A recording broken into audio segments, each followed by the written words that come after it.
students, how are you? I hope you will fine.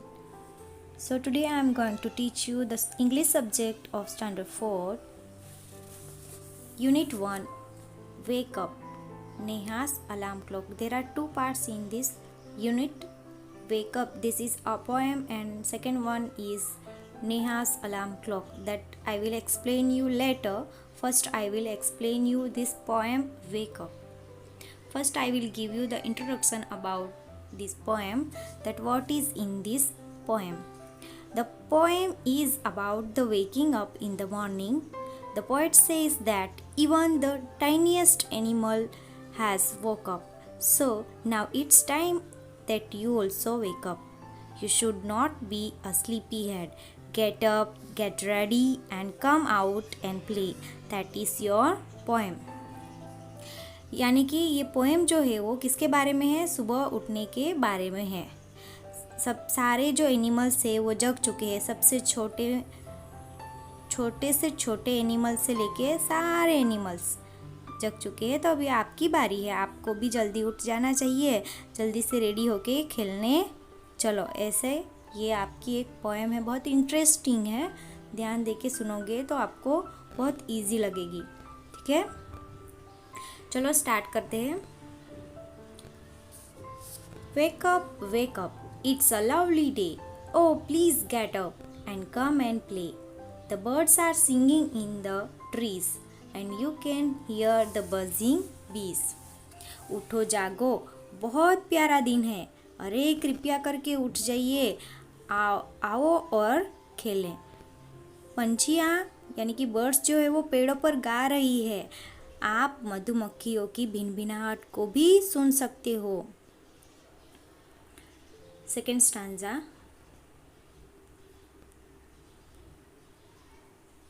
Wake up, it's a lovely day. Oh, please get up and come and play. It's much too late to lie in bed. So hurry up, you sleepy head. बहुत late हो, यहाँ पे 4 line जो है वो आगे की repeat की गई है कि उठो जागो, बहुत प्यारा दिन है, अरे कृपया करके उठ जाइए, आओ और खेले। फिर उसके बाद जो 2 लाइन है, it's much too late to lie in bed, यानी कि बहुत लेट हो जाएगा अगर तुम बेड में लेटे रहोगे, चलो जल्दी उठ जाओ। यू स्लीपी हेड, यानी कि जो निंद्रालु बच्चा है उसको उठा रहे कि आप जल्दी उठ जाओ। Okay, third stanza. Wash and dress and come on out. Everyone is up and about. The cow, the horses, the ducks and the sheep. The tiniest chicken chip chip chip. Wake up. यहाँ पे हम ले सकते हैं wash and dress, यानी कि नहा के कपड़े पहन के बाहर आ जाओ। हर कोई उठ चुका है, कौन कौन है वो? काव है, हॉर्सेस है, डक्स है, शीप है, और सबसे छोटा कौन है? चिकन, यानी कि वो हैन का बच्चे जो रहते हैं वो भी जग चुके हैं और चिप चिप चिप उठ के आवाज़ निकाल रहे हैं। तो अब आपकी बारी है, आप भी उठ जाओ। बहुत इंटरेस्टिंग पोएम है। अभी नीचे कुछ न्यू वर्ड्स दिए हैं, lovely, buzzing, sleepy head and tiniest. Lovely का मीनिंग होता है something that is very lovable, something very lovable, जो हमें बहुत प्यारा है उसको हम लवली बोलते हैं। आपको कोई गिफ्ट ज़्यादा पसंद है तो आप बोलते हो ना, it's a lovely gift, thank you mamma, बोलते हो कि नहीं? देन सेकेंड नंबर पे है बजिंग, द साउंड ऑफ बीज। आप लोगों ने मधुमक्खियों की गुनगुनाहट को सुना होगा, भिनभिनाहट को, यानी कि ऐसे आवाज़ निकालते हैं उसको बजिंग बोलते हैं। थर्ड नंबर है sleepy head, a very sleepy person. हम बोलते हैं ना ये तो ज़्यादा सोतरू है, निंद्रालु बच्चा है, तो उसको बोलते हैं हम sleepy head. Fourth number tiniest, smallest among the group, सबसे छोटा। हमारे ग्रुप में कोई हमारा फ्रेंड ग्रुप रहता है तो उसमें सबसे छोटा रहता है, हम बोलते हैं ना she is tiniest in our group. Okay students, यहाँ पे कुछ क्वेश्चन है, हम डिस्कस कर लेते हैं। First one is what do you think birds say to each other in the morning. आपको क्या लगता है कि सुबह जो बर्ड्स जो है जल्दी उठ के आवाज़ निकालते हैं ना, तो एक दूसरे को क्या बोलते होंगे वो? तो your answer is the bird says good morning to each other in the morning. Second question, who are already awake. कौन ऑलरेडी जग चुका है? कौन कौन है वो? हमने डिस्कस किया ना थर्ड स्टैंजा में। Okay, cows, horses, ducks, chicken, birds, bees, sheep etcetera. ये सारे जो एनिमल्स है वो ऑलरेडी जग चुके हैं।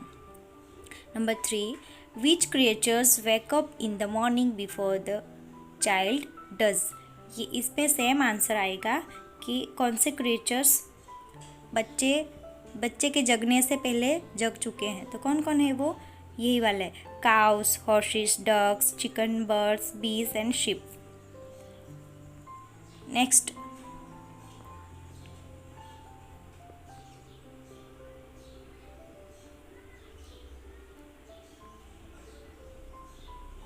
और एक यहाँ पे एक्सरसाइज है, आपको एंड और बट का यूज़ करके सेंटेंस को ज्वाइन करना है। Connect the pair of sentences below using and और but. When there is common things, यानी कि सेम थिंग्स होती है, कॉमन थिंग्स होती है, तो वी यूज़ एंड, तब हम एंड का यूज़ करते हैं। And when there is different opposite things that time we use but. आपको पता चल जाएगा जैसे जैसे ये एक्सरसाइज में करवाते जाऊंगी। फर्स्ट में है A, it's time to get up for school. B, I want to sleep for some more time. School का टाइम हो गया है पर मुझे क्या करना है? सोना है।